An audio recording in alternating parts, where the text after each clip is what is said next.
వర్గీకరణ సంఘీభావ కమిటీలో పనిచేసినాం. అట్లా పనిచేసిన వాళ్ళు కూడా మనువాదులు అనే పదప్రయోగాన్ని వారు తప్పుపడుతూ ఆవేదన వ్యక్తం చేస్తున్నాము. అనివార్యంగా ఇవాళ జరుగుతున్న సభలకు మద్దతు ఇవ్వాల్సి వస్తున్నది అంటున్నారు.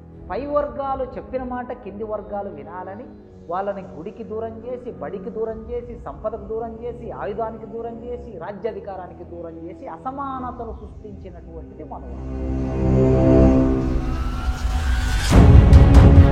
తెలంగాణ రాష్ట్రంలోనే ఈ విషయం పైన ఇంత రాద్ధాంతం ఎందుకు? పైగా ఇట్లా మాట్లాడుతున్న వాళ్ళు కమ్యూనిస్టు భావజాలంతో ఉన్న వాళ్ళు ఉన్నారు, అంబేద్కర్ భావజాలంతో ఉన్న వాళ్ళు ఉన్నారు, ఎంఎల్ పార్టీల భావజాలంతో ఉన్న వాళ్ళు ఉన్నారు. ఈ వర్గీకరణ ఉద్యమం ప్రారంభమైన కొద్ది రోజులకే 94లో ఉద్యమం ప్రారంభమైతే 99 వచ్చే నాటికి అంటే సుప్రీంకోర్టు తీర్పు నేపథ్యంలో వారు చెప్పిన మాట ఒక డాటా ఉండాలి, గణన జరగాలి, లెక్కలు తీసుకొని మొత్తం దేశవ్యాప్తంగా చేయాల్సిన పని. చంద్రబాబు నాయుడు ముఖ్యమంత్రిగా ఉన్న రోజుల్లో ఆంధ్రప్రదేశ్ రాష్ట్రంలో వర్గీకరణ అమలైంది. ఏబిసిడి అంబేద్కర్ సిద్ధాంతం చెప్పేవాళ్ళు, కాంచీరామ్ సిద్ధాంతం చెప్పేవాళ్ళు, లేదా రాబోయే రోజుల్లో అధికారం తెచ్చుకుంటామనే వాళ్ళు. గద్దరన్న ఆనాడు తెలుగు సమాజం గొప్ప కళాకారుడు, కవిగా గుర్తించే గద్దరన్న వర్గీకరణ కోసం జరుగుతున్న ఉద్యమానికి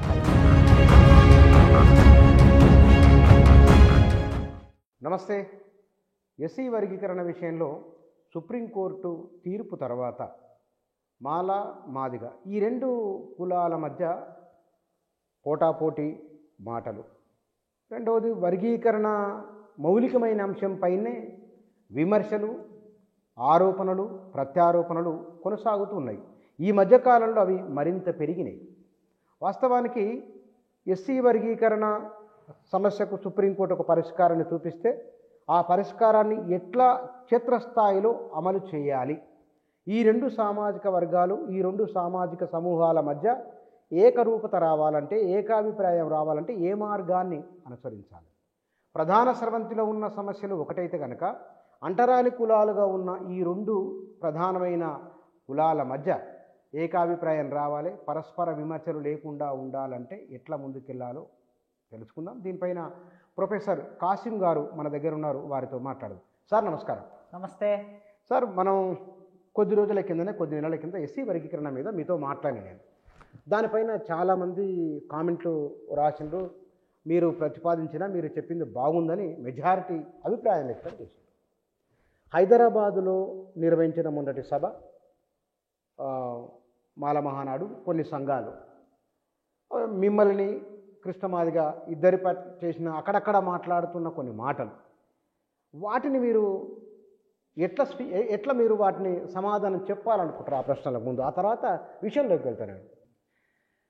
అయితే ఎవరైనా సరే ఈ సమాజంలో సామాజిక సమూహాలు తమ హక్కుల మీద సభలు పెట్టుకోవచ్చు, సమావేశాలు నిర్వహించుకోవచ్చు, ధర్నాలు చేయవచ్చు, పోరాటం చేయవచ్చు, సమాజ మద్దతు కూడగట్టవచ్చు. అది సైద్ధాంతికంగా విషయాల ప్రాతిపాదిక మీద న్యాయ అన్యాయాలను ఆధారం చేసుకొని చేయవచ్చు. ఆ హక్కు భారత రాజ్యాంగం ప్రకారం ఎవరికైనా ఉంటుంది. ఈ క్రమంలో ఏ సామాజిక సమూహమైనా సరే, ఏ వ్యక్తులైనా సరే మరో సామాజిక సమూహం మీద, మరో వ్యక్తుల మీద అనుచిత వ్యాఖ్యలు చేయటం అనేది సరైంది కాదు అనేది నా అభిప్రాయం. ఈ అనుచిత వ్యాఖ్యలు అనేవి మనుషుల మధ్య అడ్డుగోడలు నిర్మాణం చేస్తాయి, మనుషుల మధ్య విభజనను తీసుకొస్తాయి, మనుషుల మధ్య దూరాన్ని పెంచుతాయి, సమాజంలో అలజడి సృష్టించడానికి కారణమవుతాయి. ఎందుకంటే ప్రతి వ్యక్తులకి వారి స్ట్రేచర్ ఉంటుంది. సమాజంలో వారి వ్యక్తిత్వంతో నిర్మాణమైన ఒక చరిత్ర ఉంటుంది, సమాజంలో ఒక గౌరవం ఉంటుంది, సమాజంలో ఒక పేరు ఉంటుంది. వారికి కొందరు అభిమానులు ఉంటారు, ప్రేమించే వాళ్ళు ఉంటారు, అభిమానించే వాళ్ళు ఉంటారు, వారికి కొన్ని సంఘాలు ఉంటాయి, ఆ సంఘాలకు సంబంధించిన కార్యకర్తలు ఉంటారు. అట్లా ఉన్నప్పుడు ఒక వ్యక్తి మీద మరో వ్యక్తి తప్పుడు వ్యాఖ్యలు చేయటం, అనుచిత వ్యాఖ్యలు చేయటం, దూషించటం లాంటివి ప్రజాస్వామ్య వ్యవస్థలో సరైనవి కావు అనేది నా అభిప్రాయం. కానీ కదా సార్, మనువాదులు అనే మాట వారు చాలా ఒకరు ఇద్దరు నాతో వ్యక్తిగతంగా మాట్లాడినప్పుడు కూడా మనువాదులు అని చెప్పడం ఏమిటండి, వర్గీకరణను వ్యతిరేకించట్లేదు, మాలాంటి వాళ్ళం మద్దతు ఇచ్చినాం, వర్గీకరణ సంఘీభావ కమిటీలో పనిచేసినాం, అట్లా పనిచేసిన వాళ్ళు కూడా మనువాదులు అనే పదప్రయోగాన్ని వారు తప్పుపడుతూ ఆవేదన వ్యక్తం చేస్తున్నాము, అనివార్యంగా ఇవాళ జరుగుతున్న సభలకు మద్దతు ఇవ్వాల్సి వస్తున్నది అంటున్నారు. అయితే ఇక్కడ స్పష్టంగా మొట్టమొదలు మనువాదులు అనే మాట పదప్రయోగం ఏదైతే ఉందో ఆ పదప్రయోగాన్ని నేను వ్యక్తిగతంగా ఎండార్స్ చేయటం లేదు. గతంలో మీరు అడిగినప్పుడు కూడా ఇదే సమాధానం చెప్పాను, ఇప్పుడు ఇదే సమాధానం చెప్తున్నా. అయితే అసలు మనువాదం అంటే ఏమిటి అని అర్థం కాని పరిస్థితి ఒకటి ఉంది సమాజంలో. దాన్ని కూడా కాస్త మనం చర్చలోకి తీసుకొస్తే బాగుంటుంది. మనువాదం అంటే మనువు రాసిన పుస్తకం, మనువు రాసిన శాస్త్రం, మనువు తీసుకొచ్చిన ఆలోచన విధానం, మనువు తయారు చేసిన చట్టం. చట్టం బాగుంది. చట్టం ఏం చెప్తున్నది ఇది అంటే ఒక మనిషిని మనిషిగా గుర్తించదు. పై వర్గాలు కింది వర్గాలు, పై వర్ణాలు కింది వర్ణాలు అని 4 వర్ణాలుగా విభజన చేసినటువంటిది మనువాదం. మను శాస్త్రం, మను చట్టం ఈ 4 వర్ణాలుగా విభజన చేసి పై వర్గం వాళ్ళకి అనుకూలంగా కింది వర్గాలు పనిచేయాలని, పై వర్గాలు చెప్పిన మాట కింది వర్గాలు వినాలని, వాళ్ళని గుడికి దూరం చేసి, బడికి దూరం చేసి, సంపదకు దూరం చేసి, ఆయుధానికి దూరం చేసి, రాజ్యాధికారానికి దూరం చేసి అసమానతలు సృష్టించినటువంటిది మనువాదం. ఈ అసమానతలు సృష్టించిన మనువాద భావజాలం భారతదేశంలో అందరిలో ఉంటుంది. సృష్టించింది మనువే అయినా, సృష్టించిన మనువు బ్రాహ్మణుడే అయినా ఈ భావజాలం ఎస్సీలలో, బీసీలలో, ఎస్టీలలో, ఓసీలలో అందరిలో మనువాద భావజాలం పనిచేస్తూ ఉంటుంది. ఈ పనిచేసే క్రమంలో ఈ భావజాలం అని అంటే అవకాశాలు అందరికీ సమానంగా అందకుండా చేయటం మనువాద ఆలోచన. ఉపాధి అవకాశాలైనా, విద్యా అవకాశాలైనా, సామాజిక అవకాశాలైనా సమానంగా పంచుకోవాలి అని అనటం అంబేద్కర్ ఆలోచన విధానం. అందుకే అంబేద్కర్ ఏమన్నాడు, మనువాదం అనేది అసమానతలు సృష్టిస్తుంది, అవకాశాలని అందరికీ అందనివ్వదు కనుక ఈ మనువాదాన్ని, మనుశాస్త్రాన్ని నేను తగలబెట్టాడు. కానీ దాని ఆలోచన మన మెదల్లో ఉన్నది కనుక ఆ మెదల్లో ఉన్న ఆలోచనతో అప్పుడప్పుడు ఒక పురుషుడు స్త్రీని తక్కువ చూస్తారు, ఒక మాదిగ డక్కలి వాళ్ళని తక్కువ చూస్తారు, ఒక మాల మాదిగ వాళ్ళని తక్కువ చూస్తారు, ఒక బీసీ ఎస్సీలను తక్కువ చూస్తారు, ఒక ఎస్టీ ఎస్సీలను తక్కువ చూస్తారు, పై వర్ణాలు రెడ్లు, వెలుమలు, కాపులు, కమ్మలు, బ్రాహ్మణులు వీళ్ళు బీసీలని, ఎస్సీలను, ఎస్టీలను తక్కువ చూస్తారు. ఇదంతా మనువాద భావజాలమే. కనుక అసమానతలు సృష్టించేది మనువాద భావజాలం, అవకాశాలు అందరికీ అందకూడదు అనుకోవడం కూడా మనువాద భావజాలం. అంటే ఇప్పుడు ఈ మధ్యకాలంలో అక్కడక్కడ జరుగుతున్న సభలు, వర్గీకరణను వ్యతిరేకిస్తూ నిర్వహిస్తున్న సభలు, మాట్లాడుతున్న మాటలు ఇవన్నీ కూడా ఆ కోవకు చెందినవి అని మీరు చెప్పదలుచుకున్నారా? అయితే నిర్దిష్ట సందర్భానికి వచ్చినప్పుడు వర్గీకరణకు వ్యతిరేకంగా సభలు, సమావేశాలు జరుపుతున్నది కొందరు మాల కులములో ఎదిగిన రాజకీయ నాయకులు, కొందరు మాల కులములో ఎదిగిన విద్యావంతులు, కొందరు మాల కులములో ఎదిగిన మేధావులు. వీళ్ళు అంబేద్కర్ సామాజిక న్యాయానికి వ్యతిరేకంగా, అంబేద్కర్ సామాజిక న్యాయానికి భిన్నంగా ఆలోచిస్తున్న మాట వాస్తవం, పనిచేస్తున్న మాట వాస్తవం. ఇది సమాజంలో అందరూ చూస్తున్నటువంటిది. అంత మాత్రాన వాళ్ళ జీవితమంతా వాళ్ళు మనువాదులు అనే మాట నేను చెప్పటం లేదు.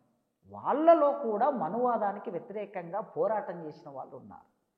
ఇవాళ సభవిన మొన్న డిసెంబర్ 1వ తారీఖు నాడు సభవిన మాట్లాడిన వాళ్ళలో చాలామంది 1 సంవత్సరం కిందట, 2 ఏళ్ల కిందట, 10 ఏళ్ల కిందట, 20 ఏళ్ల కిందట మనువాదానికి వ్యతిరేకంగా హోరావరి పోరాటం చేశారు.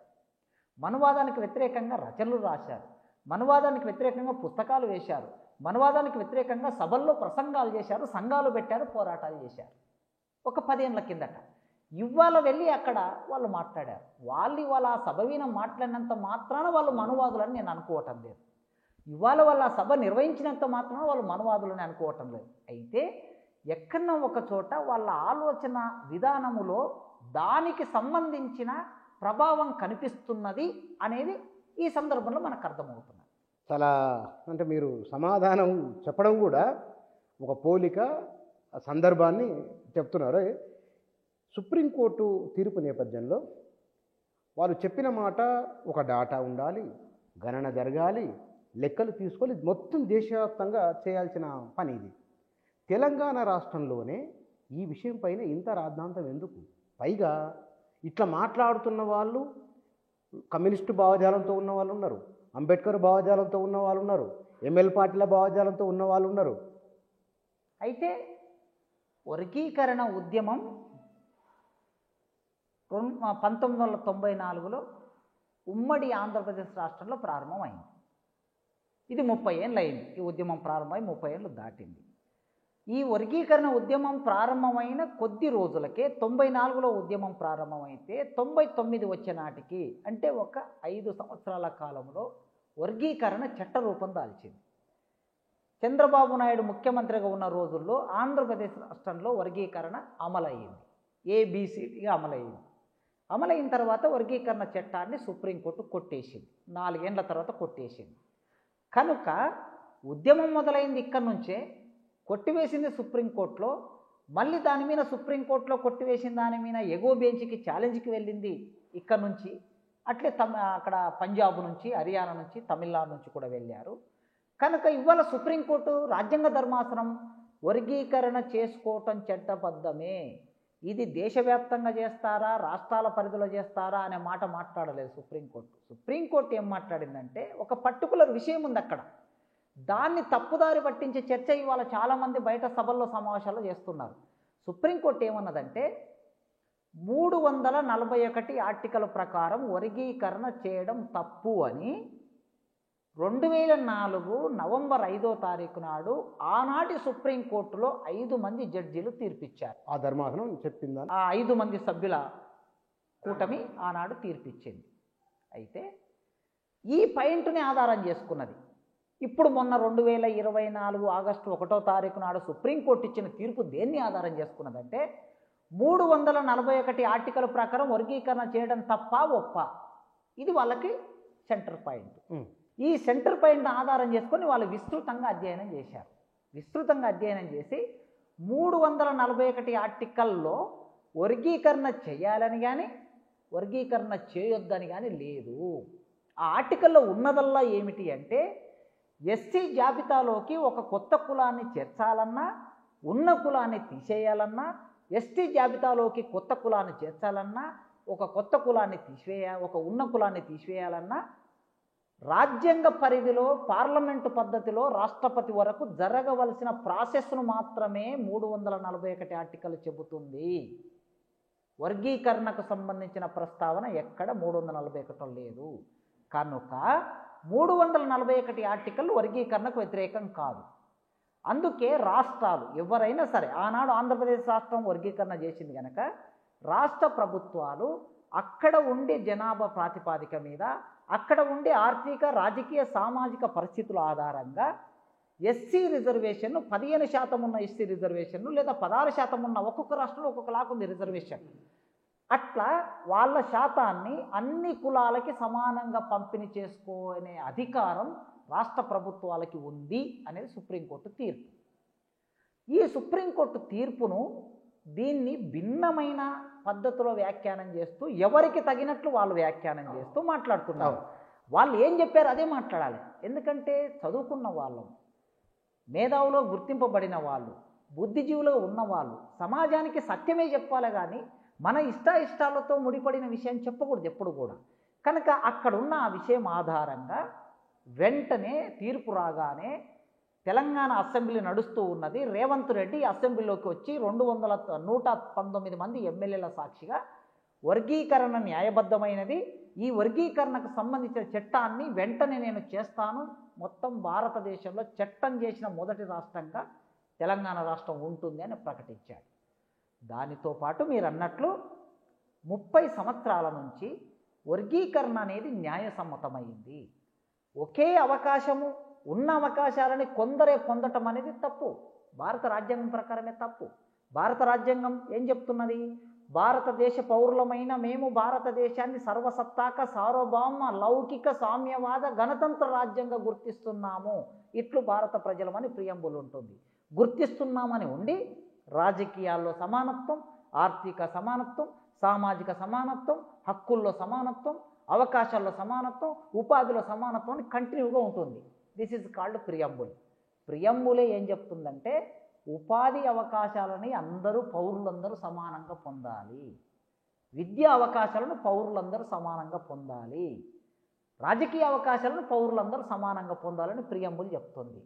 సుప్రీంకోర్టు అదే ప్రియంబుల్ను కోడ్ చేస్తూ ఇంకా ఎక్స్టెన్షన్లోకి వెళ్ళి ఆర్టికల్ 15, ఆర్టికల్ 16 కూడా ఏం చెప్తుందంటే అవకాశాలు అందరూ సమానంగా పొందాలి, ఎవరు కూడా వివక్షను అనుభవించకూడదని ఆర్టికల్ 15, 16 చెప్తుంది. దాని ప్రకారం కూడా ఎస్సీ రిజర్వేషన్ 15% రిజర్వేషన్, 16%, 17% ఏ రాష్ట్రాల్లో ఏ రిజర్వేషన్ ఉన్నదో ఆ రిజర్వేషన్ ఫలాలు ఎస్సీలలో ఉన్న అన్ని కులాలకు సమానంగా అందటం అనేది చట్టబద్ధము, రాజ్యాంగబద్ధము, న్యాయబద్ధము. కనుక రాష్ట్రాలు ఈ న్యాయాన్ని చేయాలి అని చెప్పి. కానీ ఇక్కడ ఒకవేళ కనుక అవతలి శిబిరం వద్దు అని ఇతరుల వాళ్ళు కావాలని అన్ని రాజకీయ పార్టీలు ఎస్సీ వర్గీకరణకు మద్దతు తెలిపినాయి మన దేశంలో. ఈ సమస్యను ఇట్లా మాట్లాడుకుంటూ వెళ్ళిపోయి ఒక గందరగోళాన్ని క్రియేట్ చేస్తే కనుక అంబేద్కర్ సిద్ధాంతం చెప్పేవాళ్ళు, కాంచీరామ్ సిద్ధాంతం చెప్పేవాళ్ళు, లేదా రాబోయే రోజుల్లో అధికారం తెచ్చుకుంటామనేవాళ్ళు ఇవి అంటే ఒక భ్రమను, ఒక భ్రాంతిలోకి సమాజాన్ని నెట్టే ప్రయత్నం చేస్తున్నట్లా, లేకపోతే కనుక వాస్తవాలను అంగీకరించేందుకు నిరాకరిస్తున్నట్లా? అయితే స్పష్టంగా 30 ఏళ్ల కిందట వర్గీకరణ ఉద్యమం మొదలైనప్పుడు టీడీపీ, కాంగ్రెసు, అప్పటికి బీఆర్ఎస్ పుట్టలేదు, కమ్యూనిస్టు సిపిఐ, సిపిఎం, ఆనాటి పీపుల్స్ వార్ పార్టీ బహిరంగంగా, బీజేపీ కూడా ఒప్పుకున్నది, బీజేపీ బహిరంగంగా వర్గీకరణ న్యాయబద్ధమైందని ప్రకటించి వాళ్ళ సంఘీభావాన్ని మాత్రమే కాకుండా వాళ్ళు ఆచరణలోకి కూడా వచ్చి వర్గీకరణ కోసం పోరాటాలు చేశారు. అన్ని పార్టీల వాళ్ళు, సమాజం అంతా అంగీకరించింది. కన్నబిరాన్ గారు ఆ రోజుల్లో హైకోర్టులో సీనియర్ అడ్వకేటు, తెలుగు సమాజంలో గౌరవనీయమైన పేరున్న వ్యక్తి. కన్నబిరాన్ గారు సపోర్ట్ చేశారు. బాలగోపాల్ అద్భుతమైన మేధావి ఈ దేశంలో, ఈ రాష్ట్రంలో 5 వ్యాసాలు రాశాడు వర్గీకరణను సపోర్ట్ చేస్తూ బాలగోపాల్ గారు. గద్దరన్న ఆనాడు తెలుగు సమాజం గొప్ప కళాకారుడు, కవిగా గుర్తించే గద్దరన్న వర్గీకరణ కోసం జరుగుతున్న ఉద్యమానికి సంఘీభావ కమిటీ వేస్తే ఆ సంఘీభావ కమిటీకి కన్వీనర్గా ఉండి సపోర్ట్ చేశాడు. ఆయన పాటలు కూడా వెయ్యర వెయ్యి దండోరా, మాదిగా హక్కుల దండోరా, మానవ హక్కుల దండోరా, ఏమి లేనివన్ని ఏ అందం, ఏమి లేనివన్ని సూత్రీకరణ కూడా చేశాడు ఆయన పాటలో. ఏమి లేనివన్ని ఏ అందం, కొద్దిగున్నోన్ని బి అందం, కడుపు నిన్నోన్ని సి అందం అని ఇట్లా పాట రాశాడు గద్దరన్న వర్గీకరణకు సపోర్టుగా. తెలుగు సమాజంలో ఉన్న మేధావులందరూ, మా విప్లవ రచయితల సంఘం సపోర్ట్ చేసింది, పౌర హక్కుల సంఘం సపోర్ట్ చేసింది, మహిళా సంఘాలు సపోర్ట్ చేశాయి. ఇంత మద్దతు ఉన్నటువంటి ఈ ఇష్యూ సామాజిక న్యాయంతో కూడుకున్నదని కళ్ళ ముందర అందరికీ అర్థమవుతున్నా కూడా ఎందుకు దీన్ని వ్యతిరేకిస్తున్నామనే ఒక ప్రశ్న వ్యతిరేకించే వాళ్ళు వేసుకోవాలి కదా. సాంకేతిక సమస్యలు ఉన్నాయి ఇందులో. ఒకవేళ సాంకేతిక సమస్యలు ఉంటే, అయ్యా ఇప్పటి వరకు జరిగిన వర్గీకరణలో అందరికీ మేలు జరగటం లేదు, వర్గీకరణ న్యాయబద్ధమే, వర్గీకరణ జరగవలసిందే, కానీ ఇదో ఇంకొన్ని సూచనలు చేద్దాం, ఇంకా మంచిగా మెరుగ్గా వర్గీకరణ చేసుకుందామని ముందుకు రావాలి. అట్లా రాకుండా బ్యానర్ టైటిల్ ఏం పెడుతున్నారు? వర్గీకరణ వ్యతిరేక సభ. నీ బ్యానర్ టైటిల్ వర్గీకరణ వ్యతిరేక సభ అని పెట్టిన తర్వాత ఇంకా నీకు మాట్లాడే స్కోపే లేదు అక్కడ. అంటే ప్రజలని ఎప్పుడైనా సరే, మాలలైనా మాదిగలైనా, ఇంకా చదువుకు దూరంగా ఉన్న వాళ్ళు 90%, చదువులోకి వచ్చింది 10%. ఈ సమస్యల్లో 10% మందిది. 90% మంది పేదరికంలో ఉన్నారు, మాలలు మాదిగలు. 90% మంది భూమి లేకుండా ఉన్నారు, 90% మంది ఇండ్లు లేకుండా ఉన్నారు, ఉద్యోగాలు లేకుండా ఉన్నారు, అవకాశాలు లేకుండా ఉన్నారు, పేదవాళ్ళుగా ఉన్నారు. 2 రెక్కలు తప్ప బతకడానికి 2 రెక్కలు తప్ప ఏమీ లేని వాళ్ళు మాల మాదిగలు. ఈ 2 రెక్కలు తప్ప ఏమీ లేని ప్రజలని మోసం చేయకుండా ఆ ప్రజలందరినీ కలిపి ఒక ఐకమత్యంతో ముందుకు తీసుకువెళ్ళవలసిన నాయకత్వం, కొన్ని అవకాశాలు ముందుకొచ్చినప్పుడు ఈ అవకాశాలను సమానంగా పంచుకుంటూ ఐకమత్యంతో ముందుకు వెళ్ళవలసిన నాయకత్వం అట్లా కాకుండా ఈ పేద ప్రజలని, ఈ కార్మిక వర్గ ప్రజల్ని చీల్చడం కోసం, వీళ్ళ మధ్యన దూరాన్ని పెంచడం కోసం అగ్రకుల పార్టీలు కుట్ర చేస్తున్నాయని మాట్లాడుతున్నారు. నిజమే, సహజంగా అగ్రకులాలు కుట్ర చేస్తారు ఎప్పుడైనా. ఎందుకంటే బలమైన రెండు వర్గాలు ఒక దగ్గర కలిసి ఉంటే, తెలంగాణలో 20% జనాభా మాలమాదిగలు కలిపితే 20% జనాభా ఉన్న చోట ఏ కులం కూడా అంత శాతం జనాభా ఉండదు కదా. అంటే ఈ తెలంగాణ ప్రాంతంలోనే మాలమాదిగలు ఇద్దరు కలిస్తే 90 లక్షల మంది ఉంటారు. 80 నుంచి 90 లక్షల మంది ఉంటారు. 90 లక్షల మంది ఏ జనాభా ఉంటే ఈ 90 లక్షల మంది ప్రభుత్వం ఏది ఉండాలో నిర్ణయించగలరు వీళ్ళు ఐకమత్యంగా ఉంటే. కనుక సహజంగా ఏముంటుంది, వీళ్ళ మధ్యన గ్యాప్ ఉంచాలి అని ఎవరైనా కోరుకుంటారు. ఎవరు? అధికారాన్ని ఎక్కువ రోజులు చెలాయించాలనే అగ్రకుల పార్టీలు గ్యాప్ కోసం ప్రయత్నం చేస్తారు. మరి ఆ ప్రయత్నం చేస్తారనే ఇంకిత జ్ఞానం ఉన్న, ఆలోచన ఉన్న మేధావులు ఏం చేయాలి, నాయకులు ఏం చేయాలి? అయ్యా ఈ గ్యాప్ ఎందుకు వచ్చింది? వర్గీకరణ కావాలనే ఉద్యమం రావటంతో ఇద్దరి మధ్యన ఎడం పెరిగింది కదా, సమస్య అది కదా. అంటే ఇద్దరు అన్నదమ్ములు, ఒక కుటుంబం తీసుకుందాం, 4 పిల్లలు ఉంటారు, తండ్రి ఉంటాడు. తండ్రి 4 పిల్లలకి ఉన్న 10 ఎకరాలు సమానంగా పంచాలి. సమానంగా పంచినప్పుడు ఇద్దరు కొడుకుల మధ్యన ఘర్షణ ఏర్పడినప్పుడు పెద్ద మనిషి అనే తండ్రి ముందుకు వచ్చి, అరే నాయన, నా బిడ్డలరా మీరు ఐకమత్యంగా ఉండాలి, కలిసి ఉండాలి అని కోరుకొని ఉన్న 10 ఎకరాలను సమానంగా పంచుతారు. ఆ సమానంగా పంచినప్పుడు వాళ్ళ మధ్యన గొడవ ఎక్కడొచ్చింది? భూమి దగ్గర గొడవ వచ్చింది. తండ్రి ఏం చేయాలి? భూమి పంచాలి. గొడవ సమసిపోయి మళ్ళీ ఒక తల్లి పిల్లల్లాగా కలిసి జీవిస్తారు. ఆ కలిసి జీవించడానికి వర్గీకరణ మాకు కూడా హక్కు కావాలని అడిగారు. ఇక్కడ మాదిగలు అడిగారంటే మాదిగలకి హక్కు కావాలని అడిగారా? మాల దాసర్లకి హక్కు కావాలి, బ్యాగరోళ్ళకి హక్కు కావాలి, మాస్టర్లకి హక్కు కావాలి, సింధులకి హక్కు కావాలి, బుడగజంగాలకి హక్కు కావాలి, బైన్లులకి హక్కు కావాలి. అన్ని కులాలకి 59 కులాలకి సమానమైన హక్కు కావాలని కదా వీళ్ళు అడిగింది. అంటే ఇక్కడ వర్గీకరణ విషయంలో ఎవరికైతే ఇందాక మీరు పాటను ఉదయించినట్లు ఏమి లేని వాళ్ళకు ముందు ప్రయోజనం జరగవలసిందే. అవును. భారతీయ జనతా పార్టీ మాదిగలను, కాంగ్రెస్ పార్టీ మాలను. కాంగ్రెస్ పార్టీ సీరియస్గా అనుకున్నది కాబట్టి వివేక్ లాంటి వ్యక్తి ఆయన లీడ్ చేస్తున్నారు, ఆయన ఫ్రంట్ పేజ్గా కనబడుతున్నారు, కాంగ్రెస్ పార్టీ ప్రొజెక్షన్ అని ఒక డిస్కషన్ బయట జరుగుతున్నది. నిజమేదో నాకు తెలియదు, చర్చ ఉన్నది. కృష్ణ మాదిగను బీజేపీ అంటే ఇది నిజమేనా? ఇది అట్లా కనబడుతున్నదా? అయితే ఇప్పుడు మొన్నటి ఎన్నికల్లో కృష్ణన్న చాలా స్పష్టంగా వర్గీకరణ జరగాలంటే బీజేపీకి ఓట్లేయనని ప్రకటించిండు ఓపెన్గా ఎన్నికల సందర్భంగా. 2004లో ఉప ఎన్నికలు, 2007-8 అనుకుంటా కరీంనగర్ ఉప ఎన్నికలు వచ్చినప్పుడు రాజశేఖర రెడ్డి ముఖ్యమంత్రి ఉన్నాడు ఆ రోజుల్లో వర్గీకరణ నేను చేయిస్తా అని అంటే కాంగ్రెస్కు సపోర్ట్ చేశాడు కృష్ణన్న. తర్వాత వర్గీకరణను చేస్తానని అంటే చంద్రబాబు నాయుడు సపోర్ట్ చేశాడు, చంద్రబాబు నాయుడు వర్గీకరణ చేశాడు. ఒక్కొక్క సందర్భంలో వర్గీకరణ చేయించడానికి ఆయన ఒక రాజకీయ ఎత్తుగడలు చేసుకుంటున్నాడు. ఆ రాజకీయ ఎత్తుగడలతో నీకైనా నాకైనా సమాజంలో ఎవరికైనా అంగీకారం ఉండొచ్చు, ఉండకపోవచ్చు, ఎవరిష్టం వాళ్ళది. ఆయన ఉద్యమానికి నాయకత్వం ఇస్తున్నాడు కనుక ఆ ఉద్యమాన్ని సక్సెస్ చేసుకోవడం కోసం ఆయన ఏ డిమాండ్ అయితే ఉందో ఆ డిమాండ్ నెరవేర్చుకోవడం కోసం ఆయన వేసే ఎత్తుగడల పట్ల కొన్నిసార్లు భిన్నాభిప్రాయాలు ఉంటాయి. ఉదాహరణకి స్వయంగా మందకృష్ణ బీజేపీకి సపోర్ట్ చేశాడు. వ్యక్తిగతంగా నాకు భిన్నాభిప్రాయం ఉంది. నాకు వ్యక్తిగతంగా ఆ సందర్భంలో భిన్నాభిప్రాయం ఉన్నంత మాత్రాన ఎస్సీ రిజర్వేషన్ వర్గీకరణ అనే ఒక న్యాయమైన డిమాండ్ పట్ల భిన్నాభిప్రాయం ఉండక్కర్లేదు కదా. ఎస్సీ రిజర్వేషన్ వర్గీకరణ అనేది సామాజిక న్యాయం. అని సామాజిక న్యాయం కోసం మనం సపోర్ట్ చేస్తాం. ఆయన బీజేపీకి సపోర్ట్ చేస్తే మనం బీజేపీకి సపోర్ట్ చేయం, ఆయన కాంగ్రెస్ సపోర్ట్ చేస్తే మనం సపోర్ట్ చేయం. ప్రజలకు మనం సపోర్ట్ చేస్తాం, ప్రజా ఉద్యమానికి మనం సపోర్ట్ చేస్తాం. అట్లా క్రమంలో చూసినప్పుడు ఆయన మొన్న బీజేపీకి సపోర్ట్ చేశాడు కనుక బీజేపీ కృష్ణన్న వెనుక ఉందనో లేదా బీజేపీకి ఆయన అనుకూలంగా ఉన్నాడనో అనుకునే వాతావరణం ఒకటి సమాజంలో ఉంది. దాన్ని ఎవరు కాదనలేరు.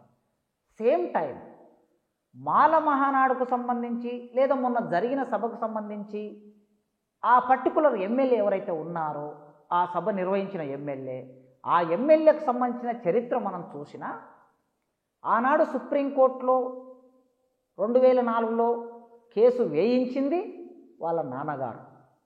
ఆ కేసు వేయించిన క్రమంలో పైసల్ని కూడగట్టింది వాళ్ళ నాన్నగారు. పైసల్ని కూడగట్టి ఆనాడు వర్గీకరణ చట్టాన్ని కొట్టేయించింది వాళ్ళ నాన్నగారు. ఆనాడు ఆ మొత్తం క్రమంలో ఆయన ఒక మూల కేంద్రంగా ఉన్నాడు, కేంద్ర బిందువుగా ఉన్నారు. ఆ తర్వాత నాన్నగారి వారసత్వాన్ని కొనసాగిస్తూ ఇవాళ ఈ ఎమ్మెల్యే గారు ముందుకొచ్చారు.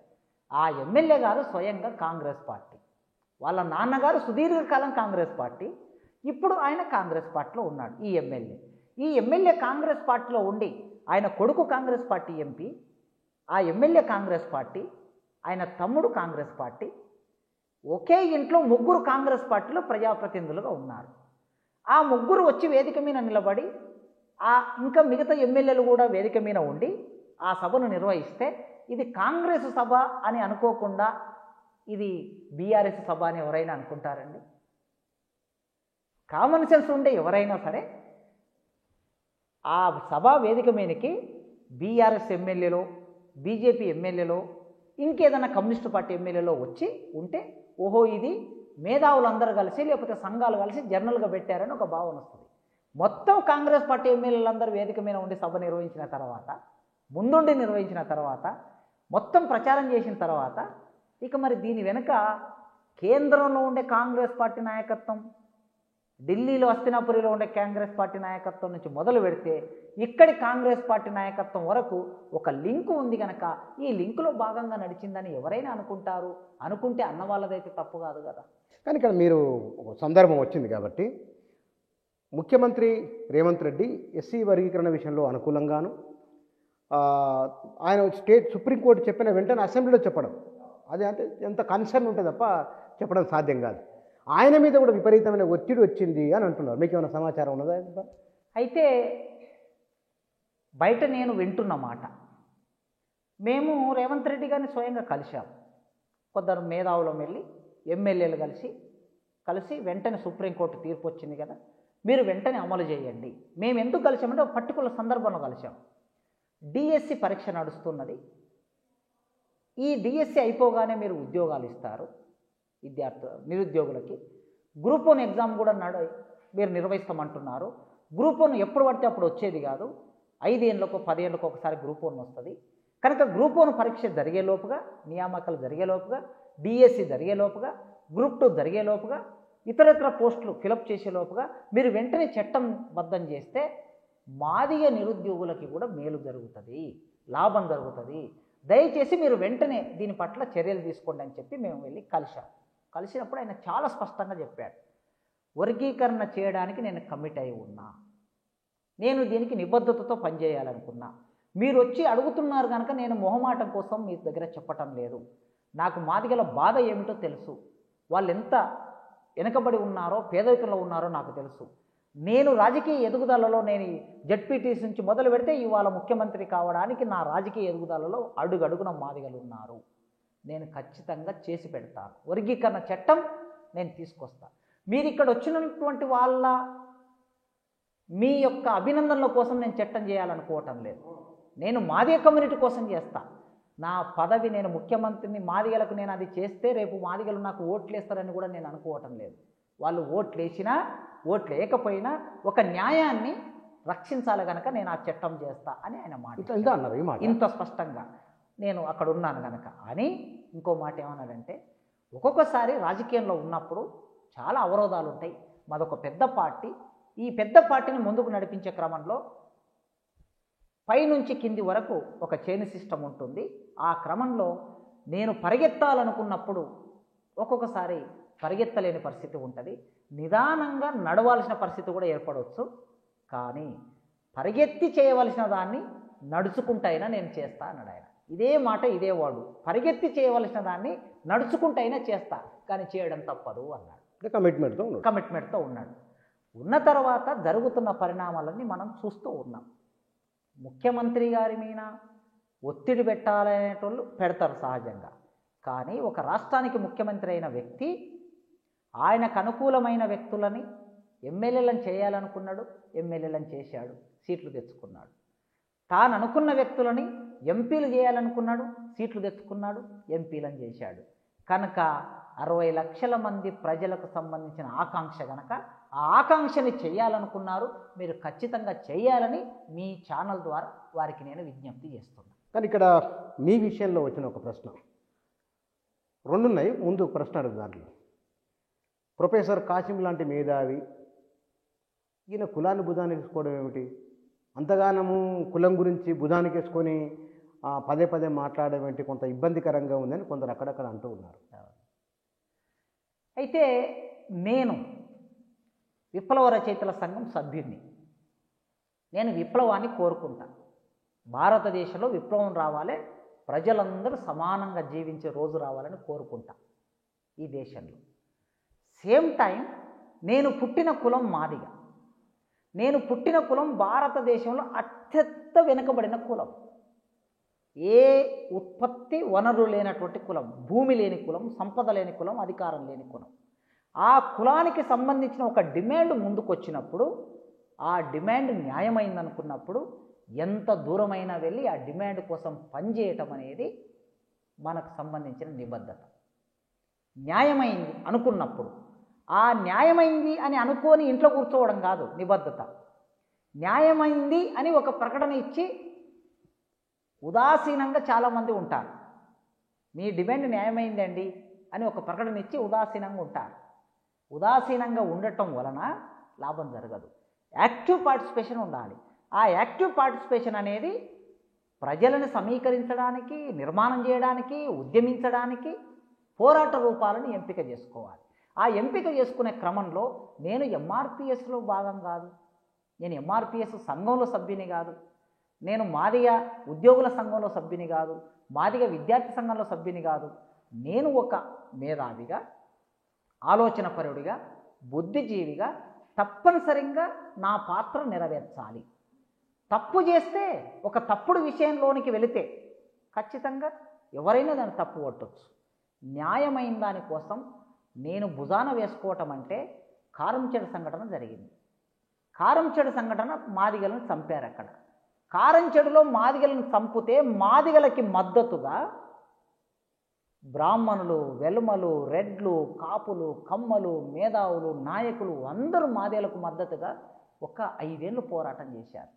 అంటే అది 5 ఏళ్ళు పోరాటం చేసి చట్టం సాధించారు. వీళ్ళందరికన్నా ముఖ్యంగా విత్ గివ్ రెస్పెక్ట్ కత్తి పద్మారావు గారు, బొజ్జ తారకమ్మ గారు మాదిగల మీద దాడి జరిగితే ఆ దాడిని ఖండించి వారికి రక్షణ కల్పించడానికి వాళ్ళ జీవితం అంతా త్యాగం చేసి పోరాటం చేశారు. వాళ్ళు మాలకులంలోనే పుట్టారు, కానీ ఒక సందర్భం వచ్చినప్పుడు నిలబడ్డారు. వాళ్ళు జైలుకి వెళ్ళారు, కేసులు ఎదుర్కొన్నారు, దాడులను ఎదుర్కొన్నారు, ఉద్యోగాలు పోగొట్టుకున్నారు. అయినా మాదిగల కోసం నిలబడి పోరాటం చేసిన గొప్ప వ్యక్తులు వాళ్ళు. వాళ్ళ పట్ల రెస్పెక్ట్ ఉన్నది.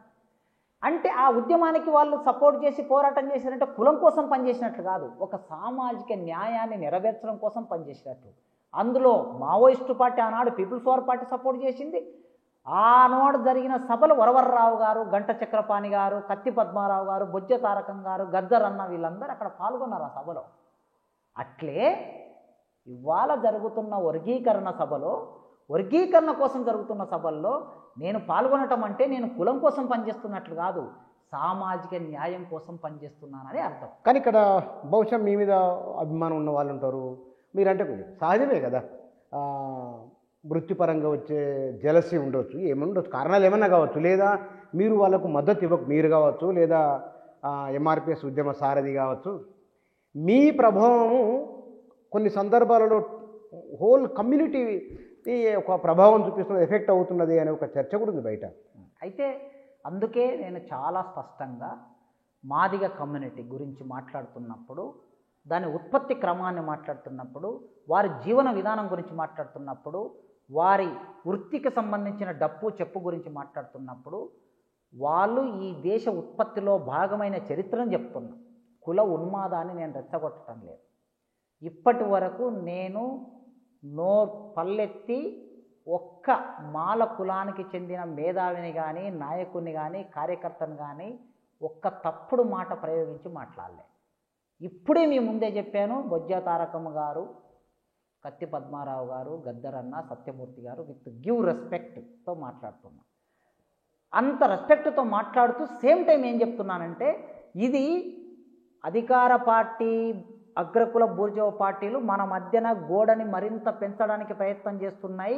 మిత్రులారా, మీరు అర్థం చేసుకోండి, సుప్రీంకోర్టులో వేసిన కేసును విత్డ్రా చేసుకోండి, ఇప్పుడైనా ముందుకు రండి, చర్చకు రండి, దీన్ని తొందరగా పరిష్కరించుకుంటే మనం ఇంకో మార్గంలో వెళ్ళవలసి ఉంది అని మాట్లాడుతున్నా.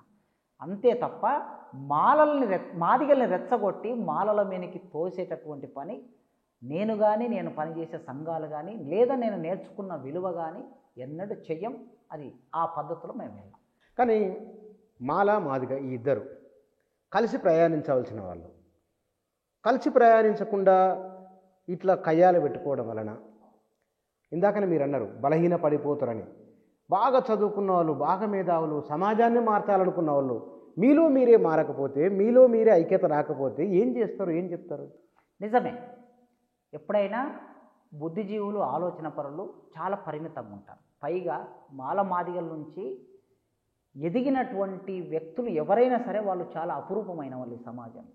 ఒక బ్రాహ్మణుడు ఎదిగిందంటే 200 ఏళ్ళ కిందట, 1000 ఏళ్ళ కిందట చదువు దొరికి, 200 ఏళ్ళ కిందట ఇంగ్లీషు దొరికి, విదేశాలకు వెళ్ళి చదువుకొని మేధావి అయిందంటే అదేం పెద్ద గొప్పతనం ఏం కాదు.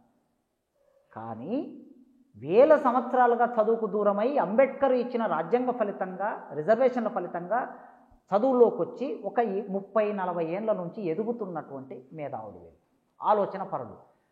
చాలా పరిమిత సంఖ్యలో ఉంటారు వీళ్ళు.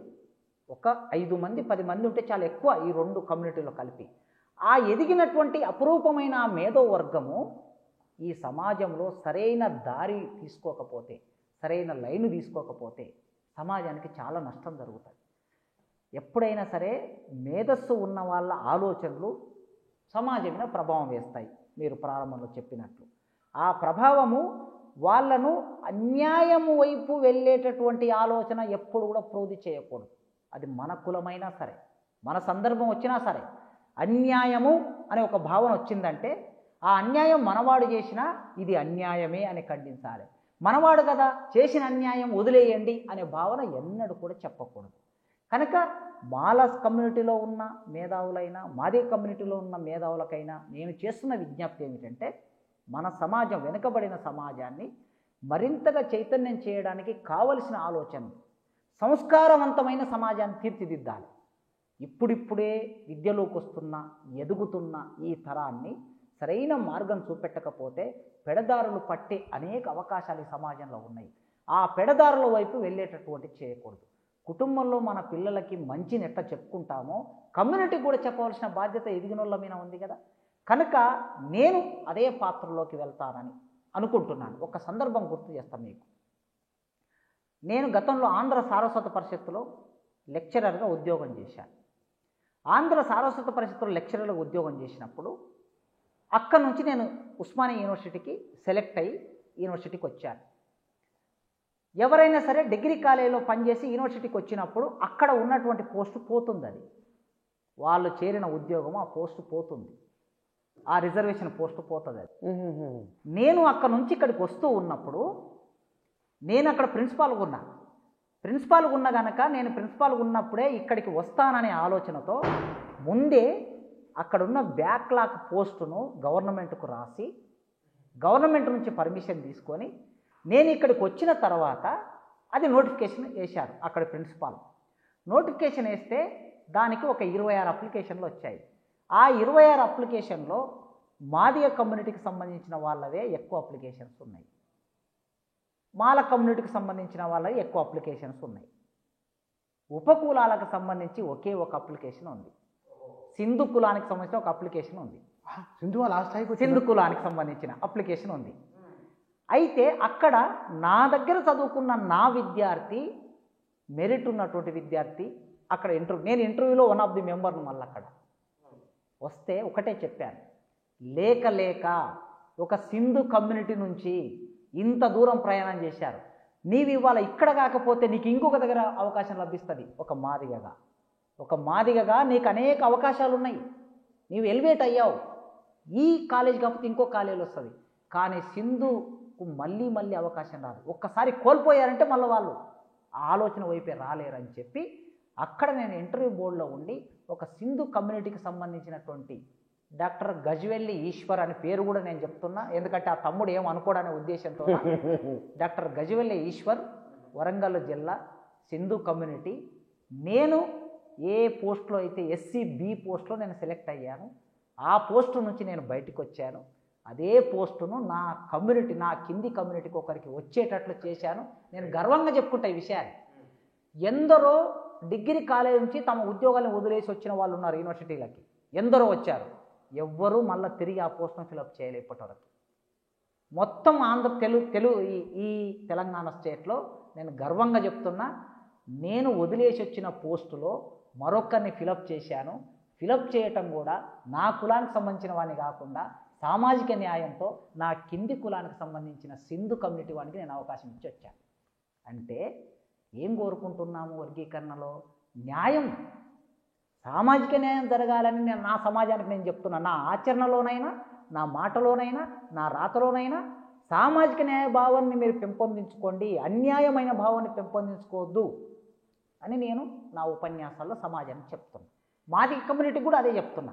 నేను కోరుకుంటున్నది ఏమిటంటే, ఇప్పుడు మాల కమ్యూనిటీకి సంబంధించిన మేధావులు ఇది ఒక్కసారి మీరు వ్యతిరేకిస్తే, వర్గీకరణ తప్పు అని మీరు వ్యతిరేకిస్తే ఈ సమాజానికి తప్పుడు సంకేతాలు వెళ్తాయి. వీళ్ళేమిటి, ఎవరి ఫలాలు వాళ్ళు సమానంగా పంచుకోవాలనుకుంటే ఎందుకు వ్యతిరేకిస్తున్నారు వీళ్ళకు నష్టం ఏమిటి? చాలామంది నాకు ఫోన్లు చేసి రెడ్లు, బీసీలు, గౌండ్లు, యాదవులు వీళ్ళు వాళ్ళు అడుగుతూ ఉంటారు. కొన్ని వందల మంది విద్యార్థులు రోజు నాకు తారసపడుతుంటారుగా, సరే ఎందుకు సార్ వీళ్ళు వ్యతిరేకిస్తున్నారు అని అడుగుతారు. ఏం సమాధానం చెప్పాలి నేను వాళ్ళకి?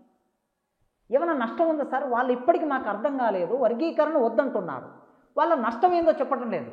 మొన్న అంత సభ జరిగిందండి, 30,000 50,000 జనాలు వచ్చారు, సభ జరిగింది. వర్షం వచ్చినా కూడా నిలబడి సభ చేశారు. ఆ సభలో మందకృష్ణుని 10 సార్లు తిట్టడము, కాసిమును ఒక 4 సార్లు తిట్టడము, లేకపోతే ఇంకేమైనా తిట్టడం తప్ప ఎవరన్నా ఏమైనా విషయం మాట్లాడారా? ఏదైనా కుల సభ పెట్టుకుంటే, ప్రతి కులం సభ పెట్టుకుంటే, అయ్యా మాకు భూములు లేవు, లేకపోతే మాకు ఉద్యోగాలు లేవు, మాకు విద్య లేదు, మాకు రాజకీయంలో సమాన వాట లేదు, ప్రభుత్వం ఏదైతే అధికారంలో ఉందో మీరు ఈ డిమాండ్లు నెరవేర్చండి, ఇట్లా మనం మాట్లాడతాం. కానీ వర్గీకరణ తప్పు, వర్గీకరణ తప్పు, వర్గీకరణ తప్పు, వర్గీకరణ తప్పు 10 సార్లు ఒక అబద్ధాన్ని 10 సార్లు చెబితే అది నిజమై కూర్చునే ప్రమాదం కూడా ఉంటుంది అప్పుడప్పుడు. నీకేం కావాలో నీవు అడగకుండా కేవలము తప్పు తప్పు అని కూర్చుంటే సమాజం ఏమనుకుంటుందంటే, అయ్యో వీళ్ళు ఇట్లనా, వీళ్ళు అన్యాయం చేస్తున్నారా, మాదిగలకు జరగనిస్తలేరా, మాదిగలకు అనుకూలంగా ఇవ్వరా, వీళ్ళు ఒక్కరే తింటారా అనే ఈ భావన సమాజంలోకి పోతే వాళ్ళ పట్ల తక్కువ భావన ఏర్పడితే కూడా నాకు బాధనే. ఎందుకంటే వాళ్ళు నా అన్నలే, వాళ్ళు ఏమి దూరం కాదు కదా, వాళ్ళు నా అన్నలే. కన్సర్న్ ఉంది మీకు. ఒకే దగ్గర ఒకే కంచంలో కలిసి ఒకే ఆలోచన విధానంతో పోరాటం చేసి ఒకే అంటరానితనాన్ని అనుభవించినటువంటి వాళ్ళమే కదా. కనుక రేపు వాళ్ళ పట్ల చిన్న చూపు ఏర్పడితే సమాజానికి అది నాకు కూడా నష్టమే కదా. మరి దీంట్లో ఒక ప్రతిపాదన వస్తున్నది, మాల మాదిగలో ప్రభుత్వ ఉద్యోగం తీసుకున్నవారు, అది టీచరా, పోలీసా, కలెక్టరా, ఐఏఎస్, ఐపీఎస్, ఎమ్మెల్యే, ఎంపీ పదవులు ఉద్యోగాలు పొందినవారు, వీరందరిని తీసుకెళ్ళి డి గ్రూప్లో వేసి అసలే ఏమాత్రం అవకాశం అని వాళ్ళు, డక్కలి ఉంటాడు, చిందు ఉంటాడు, దొమ్మరి ఉంటాడు, మా కాకిమాల గుర్రపు మాలని ఉండేవారు. వాళ్ళు డిగ్రీ పీజీ చదివిన వాళ్ళు లేరట ఇందులో. అట్లాంటి వాళ్ళు ఇప్పుడు మాలదాసరి ఉంటారు, అవకాశాలు ఇంకా కొన్ని కులాలు, వీళ్ళందరినీ ఏలో ఇట్లా చేస్తే మీరు అంగీకారమైన ఒప్పుకుంటారు? ఖచ్చితంగా. మీతో నేను గతంలో ఇంటర్వ్యూ చేసినప్పుడే చెప్పాను, ఏమాత్రం అవకాశాలు పొందని వాళ్ళందరికీ మొదటి రోస్టర్లో మొదటి పాయింట్ ఇవ్వండి, నాకు అభ్యంతరం లేదు. ఇప్పటికే ఉద్యోగాలు పొందినటువంటి వాళ్ళు ఎవరైతే ఉంటారో రోస్టర్ పాయింట్, చిట్ట చివరి రోస్టర్ పాయింట్ ఇవ్వండి వాళ్ళకి. అట్లా ఇవ్వటం మూలంగా న్యాయం జరుగుతుంది, ఖచ్చితంగా న్యాయం జరుగుతుంది. అందుకే ఇప్పుడు అటువైపు నుంచి ఏం చర్చ రావాలంటే, బుద్ధిజీవులైనటువంటి మేధావులైనటువంటి మాల పెద్దల నుంచి ఏం చర్చ రావాలని నేను కోరుకుంటున్నానంటే, వర్గీకరణ ఏబిసిడి అయ్యింది. ఈ ఏబిసిడి అయిన వర్గీకరణ 4 ఏళ్ళు అమలైంది. అమలైన 4 ఏళ్లలో కూడా కొన్ని సమస్యలు, టెక్నికల్ సమస్యలు ఉన్నాయి, అందరికీ అవకాశాలు రాలేదు. అందుకోసం ఇప్పుడు ఏం చేద్దామంటే, మాలల్లో ఉన్న ఉపకులాలు, మాదిగల్లో ఉన్న ఉపకులాలు, అంటే ఇప్పటి వరకు ఏ అవకాశం దక్కని వాళ్ళు, మాదిగల్లో ఉన్న ఉపకులాలు నాకు తెలిసి ఒక 3 లక్షల జనాభా ఉంటారు. అన్ని ఉపకులాలను కలిపి ఒక దగ్గరే పెడితే, మాలల్లో ఉన్న ఉపకులాలని మొత్తం కలిపితే వాళ్ళు 1,50,000 2 లక్షల జనాభా వాళ్ళు. మాదిగ 3 లక్షలు, మాల 1,00,000 ఉపకులాలు, ఒక 1,50,000 ఉంటారు అనుకుందాం వాళ్ళ ఉపకులాలు. కలిపితే ఏమవుతారు? 4.5 లక్షలు అవుతారు. అంటే 1% రిజర్వేషన్ ఇవ్వాలంటే 15% రిజర్వేషన్ను డివైడ్ చేయాలంటే 1% ఇవ్వాలంటే 5 లక్షలు ఉండాలి జనాభా టెక్నికల్గా. సో ఈ మాల ఉపకులాలు, మాదిగ ఉపకులాలు అందరినీ తీసుకొచ్చి ఒక దగ్గర పెడతాం. ఇంకా నేను ఎంత దూరం పోతున్నానంటే, సరే పెద్దలు అంగీకరించవచ్చు, అంగీకరించకపోవచ్చు, అది ప్రభుత్వం చేసేది చేస్తుంది. మన కింద ఉన్న ఉపకులాలు, ఆశ్రయించి బతికిన ఉపకులాలు ఇప్పటి వరకు ఒక్క అవకాశం కూడా దొరకలేదు కదా. మనం 75 ఏళ్ళు తిన్నాం కదా.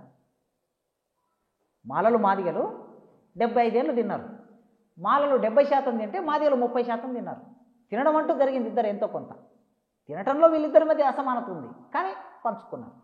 నేనేమంటున్నా, 75 ఏళ్ళు ఇప్పటి వరకు ఒక్క అవకాశం రానటువంటి మన ఉపకులాలు ఉన్నాయి కదా. మనం ఏం చేద్దాం, అవసరమైతే ఉదార భావంతో, సామాజిక న్యాయ భావనతో వాళ్ళకేం చేద్దాం, అవసరమైతే ఒక 2% ఇద్దాం. 15% రిజర్వేషన్లో 2% వాళ్ళకి ఇచ్చి మిగిలినటువంటి 13% మనం జనాభా ప్రాతిపదికన పంచుకుందాం. వాళ్ళు ఒక 50 ఏళ్ళు అనుభవించని, 50 ఏళ్ళు అనుభవిస్తే ఒక డక్కలోళ్ళు, ఒక సింధులు, ఒక మాస్టర్లు, ఒక బుడగజంగాలోళ్ళు, ఒక బైండ్లోళ్ళు, ఒక బ్యాగరోళ్ళు, బొందలు నూకునే బ్యాగరోళ్ళు, నీరటికాళ్ళు, వాళ్ళు ఉద్యోగాల్లోకి వస్తారు కదండి. మాలల్లో ఉన్న 1-2 కులాలు, మాదిగల్లో ఉన్న 1-2 కులాలు, మీరే ప్రొఫెసర్లు కానీ, మీరే ఐఏఎస్ ఆఫీసర్లు, మీరే గ్రూప్ 1 ఆఫీసర్లు, మళ్ళీ మీ పిల్లలు డాక్టర్లు, మీ పిల్లలు ఇంజనీర్లు, మన చుట్టే తిరుగుతుంది. ఇప్పుడు నేను చదువుకున్నా, నేను ప్రొఫెసర్ని అయినా, ఫస్ట్ టైం నేను రిజర్వేషన్ ఉపయోగించుకున్నాను. రేపు నా పిల్లలకు అనేక సౌకర్యాలు అందాయి. ఇక్కడ సకల సౌకర్యాలు ఉన్న నా పిల్లలకి, సకల సౌకర్యాలు ఉన్న నా పిల్లలకి కూడా రేపు రిజర్వేషన్ ఇస్తే మరి ఆ డక్కలోళ్ళు నా పిల్లలతో పోటీ పడతారా? పడలేరు కదా. అందుకోసమే ఇంకా మనం ముందుకెళ్ళి వాళ్ళకి ఏం మేలు చేద్దాం అనేది ఆలోచిద్దాం. ఈ ఆలోచన చేయాలంటే ఎప్పుడు జరుగుతుందంటే, ఏమో అంటారు కదా, కోడెలు కొట్లాడితే లేగలు కింద పడిపోతాయని. మనం కోడెలు కొట్లాడుతున్నాం, వాళ్ళు గొంతులేని లేగలు. నాకు వాళ్ళు ఫోన్లు చేస్తూ ఉంటారు, బుడగజంగం వాళ్ళు, బ్యాగరోళ్ళు, మాస్టర్లు ఫోన్లు చేసి, సార్ పోయినసారి మా జాబితాని ఇక్కడ పెట్టారు, దయచేసి ఈసారి మీరేమన్నా దాన్ని సరిచేయండి సార్. ఒక జిల్లాలో మాల మాస్టీ అని ఉంటుంది, ఇంకో జిల్లాలో మాదిగ మాస్టీ ఉంటుంది, వాళ్ళే ఒక చోట మాస్టీన్ అని ఉంటుంది, ఒక చోట మాస్టీ అని ఉంటుంది. ఈ మాస్టీ అని ఉంటే వేరువేరుగా మమ్మల్ని చూస్తున్నారు. అప్పుడు ఏమవుతుందంటే మా జనాభా వేరువేరుగా అయిపోతుంది. కనుక మాస్టీన్ అనే పేరు మీదనే మొత్తం రాష్ట్రంలో ఉన్న మమ్మల్ని అందరూ ఒక గొడుగు కిందికి తీసుకురండి సార్, అప్పుడు మాకు ఇంత గొంతు వస్తుంది. మేము గొంతు లేని వాళ్ళం సార్, మా తరఫున మీరు మాట్లాడండి, ముఖ్యమంత్రితో మాట్లాడండి, మీడియాలో మాట్లాడండి అంటున్నారు వాళ్ళు. మనం కొట్లాడుతూ వాళ్ళ గొంతును వినిపించకపోతే ఎట్లా అండి? కనుక వాళ్ళ గొంతును వినిపించడానికి నేను ముందుకు రమ్మని ఆహ్వానిస్తున్నా మాల మేధావులను. ఇది మరీ పొడిగించకుండా త్వరలోనే దీనికి ముగింపు ఉంటుందనే భావన ఏమైనా ఉన్నదా మీలో? అయితే రేవంత్ రెడ్డి గారు చెప్పిన దాని ప్రకారం ఆయన వర్గీకరణ చేస్తాడు అనే అంత బలంగా చెప్పాడు కనుక ఒక నమ్మకం ఉంది. అయితే రాజకీయ నాయకుల మాట అంత ఈజీగా నమ్మే వ్యక్తిని కూడా కాదు నేను. ఎందుకంటే రాజకీయం అది ఏమేమి ఉంటుందో తెలియదు, ఎప్పుడు ఏది జరుగుతుందో తెలియదు మనకి, ఎప్పుడు ఏ పరిణామం జరుగుతుందో తెలియదు, ఎప్పుడు ఎవరి ప్రయోజనాలు ఎక్కడ ముందుకు వచ్చి ఆగుతాయో తెలియదు. కనుక నిరంతరం సమాజం అలర్ట్గా ఉండాలి, మాదిగ దండోర అలర్ట్గా ఉండాలి, మేధావులు అలర్ట్గా ఉండాలి, మందకృష్ణన్న అలర్ట్గా ఉండాలి. మందకృష్ణన్న కూడా ఈ సందర్భంలో ఆయన ఎట్లయితే గవర్నమెంట్ మీద ఒత్తిడి పెట్టాలో, ఏ పద్ధతిలో ఒత్తిడి పెట్టాలో ఆ పద్ధతిలో ఒత్తిడి పెడుతూ వర్గీకరణ చట్టం సాధించుకోవడం ఇప్పుడు ముఖ్యం. ఇతరత్ర దాని చుట్టూ ఉండే ఇతరత్ర విషయాలు మనకు అనవసరం. ఎవరి సభలు వాళ్ళు చేసుకుంటారు, ఎవరి కార్యక్రమాలు వాళ్ళు నిర్వహించుకోనివ్వండి. ఎవరు ఎన్ని మాటలన్నా మనం పట్టించుకోవాల్సిన అవసరం లేదు. ఎందుకంటే నిండు కుండ తొణుకదు అంటారు. ఎస్సీ వర్గీకరణ అనేది నిండు కుండ లాంటిది, తొణుకకుండా ఉండాలి. నీళ్లు ఖాళీ ఉన్నప్పుడే కుండ తొణుకుతుంది. నాయకత్వం అంటే న్యాయం కోసం పోరాడుతున్న నాయకత్వం చాలా ఉదారంగా ఉండాలి, చాలా ఔన్నత్యంగా ఉండాలి, చాలా మెచ్యూర్డ్గా ఉండాలి. అట్లా మందకృష్ణన్న ఇప్పటి వరకు 30 ఏళ్ళు ఈ ఉద్యమాన్ని సస్టైన్ చేయడం చిన్న విషయం కాదండి. ఒక కుల ఉద్యమాన్ని 30 ఏళ్ళు నడపడం చిన్న విషయం కాదు. 30 ఏళ్ళు సస్టైన్ చేశాడు ఆయన. ఆ క్రెడిట్, ఆ చరిత్ర ఆయనకే దక్కుతుంది. ఈ వర్గీకరణ అయ్యే ఈ కొద్ది కాలం, నెల, 2 నెలలు, 3 నెలలు, వెంటనే దాని మీద అదే సంయమనం పాటించాలి.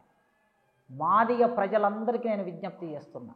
మొన్న ఒక పిల్లవాడు ఫోన్ చేశాడు, నేను అందరి కోసం చెప్తున్నా, ఇది అందరికీ చైతన్యం రావాలనే ఉద్దేశంతో ఫోన్ చేస్తున్నా. చాలా కోపంతో ఉదయం 5:30కి ఫోన్ చేశాడు. నేను పేపర్ చదువుకుంటూ పొద్దున్నే 5:30కి ఫోన్ చేశాడు. ఫోన్ చేసి ఫోన్ ఎత్తాను. ఎత్తగానే సార్ చాలా కోపం వస్తుంది సార్ నాకండి. ఏం కోపం రా బాబు అనుకున్నా. నేను ఎవరైనా స్టూడెంట్స్ ఉంటారు కదా అనుకున్నా. ఎక్కన వికారాబాద్ నుంచి ఫోన్ చేశాడు.